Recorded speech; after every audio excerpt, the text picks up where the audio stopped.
Саламатсыздар ма? Біз кері оралып жатырық. Сіздерге рахмет. Көптен көп. Өйткені біз жоқ болсақ та, бізге комментария жазып, бізге тіркеліп, сұрақ белгісі сұрақ қойып, бізде кері ответ береміз. Өйткені біз қайтадан дәріні бастап жатырық, аптеканы қайтадан кері ашып, енді сіздермен боламын.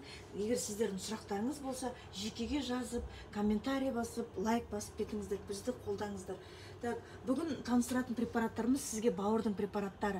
Бауырды білесіздер да, почка сияқты емдеу оңай емес, бауырды өте қиын, ұсақ емдеу.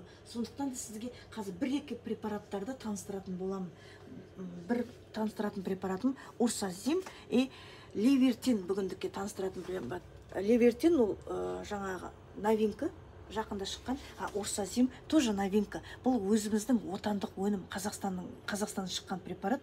Составтары урсада дезоксахилевая кислота. Мына жаңағындай қымбат, көріп тұрсыз ғой, урсофалик, урсодекс сияқты қымбаттау, но мыналар қымбат қой, көрдіңіздер ме? Бұл шетелдік болғасын қымбат, мынау біздің өзіміздің Қазақстаннан өндірілетін болғасын бұл арзан. Көрдіңіз бе? Выгодно. 120 капсуласының өзі 18 000 теңге тұрады. Кейбір жерде одан да арзан болуы мүмкін. Сондықтан да бауырды емдеу, егер ұсақ емдейтін болсаңыздар, выгодно осы түрін алсаңыздар.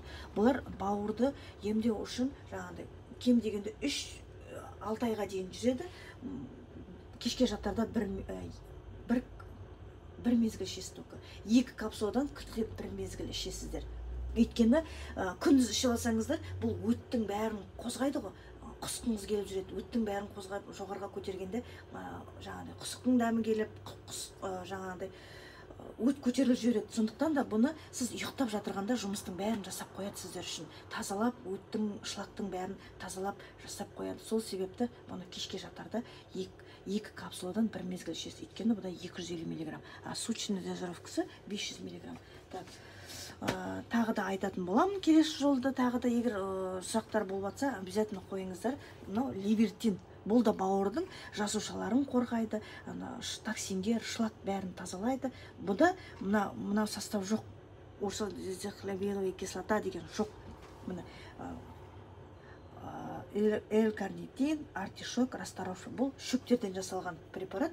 Жаңағындай үлкен кісілер айтады ғой, маған не керек емес, шөптер керек деп. Сол себепті шөптерден жасалған препарат. Міне бір таблеткеден күніне 3 мезгіл, 2-3 мезгіл ішуге болады. Бауырды жақсы тазалайды, бауырдың айналасындағы шлактарды тазалайды.